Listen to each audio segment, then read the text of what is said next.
பழக்கண்டு இந்த இருக்குது. இலந்த பழம் செடி ஃபுல்லாக தண்ணி பாருங்கள். இலந்த பழம் தண்ணி.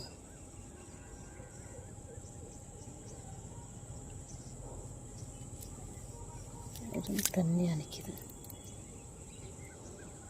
பூவா இருந்துச்சுங்கடா.